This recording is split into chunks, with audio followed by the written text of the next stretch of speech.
Hi, this is Regina White Favors with Favors Film Analysis. So I want to extend the strategy case study for reviewing the town. This is more or less a critical thinking opportunity. And I want to look at assessing conflict with the narrative, conflict with the characters, the way that robbery cinema is depicted. So this will give us an opportunity to think about how the director, Ben Affleck, presents conflict, how he acts within the narrative as a main character named Doug, and his relationship with James, as well as the other characters. And this will also just gives us an understanding, an opportunity to reach an understanding about just the presentation of heist movies, the presentation of robbery cinema. So this is Favors Film Analysis, assessing conflict in the town, which showed in theaters 2010.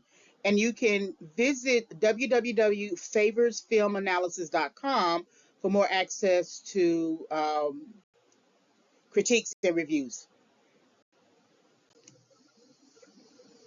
All right, this presentation is subject to fair use. So they're on a date.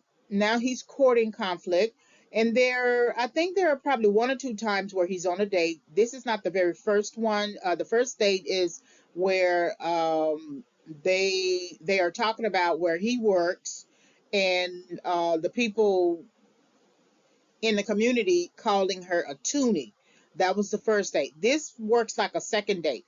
And the second date is essentially she telling him that the FBI was asking her some more questions, and she remembered that one of the men had a tattoo on his neck. It was a Fighting Irish.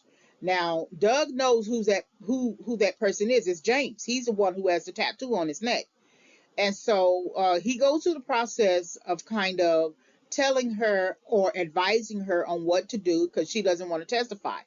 And so he goes through this process of saying, well, you could go on ahead and turn them in, but of course it's going to affect you negatively because you're going to be the one who ends up having to go into witness protection. Your whole life is going to be turned upside down, which is a bit of irony because this is the person who is sitting in front of her who turned her life all around, who literally turned her life upside down, and he's managing himself uh in a sense that there isn't anything in him that wants to tell her, hey, we were the ones who robbed you, don't tell on us.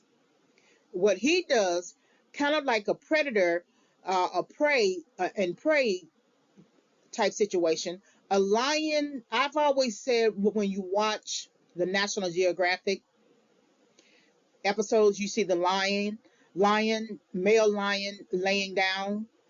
He and it looks like he's asleep, but he's really not asleep. What he's doing is he's assessing the situation. Which prey will he be able to run after and catch and eat? In this situation, I feel like it's almost the same thing, that this is kind of like a predator trying to figure out what the prey knows, almost conducting an interrogation in the same way that Doug and all of the other men go through an interrogation after the second bank robbery. It is almost like he's conducting an interrogation of Claire. Now she's forthcoming without him really having to ask a lot of information. That's women for us. We talk a lot more than we listen. But he's great at listening because then he knows how to respond.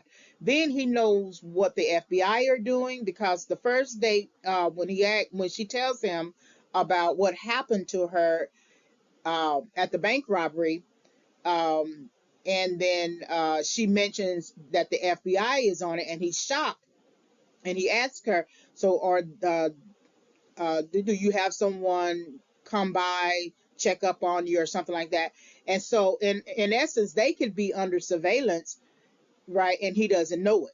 So the more that she talks about the situation, the more that he engages her, courts her as if they are in a relationship, the more that he can gain more information. So he advises her that she could tell, but she's going to have to give up her whole life and go into witness protection.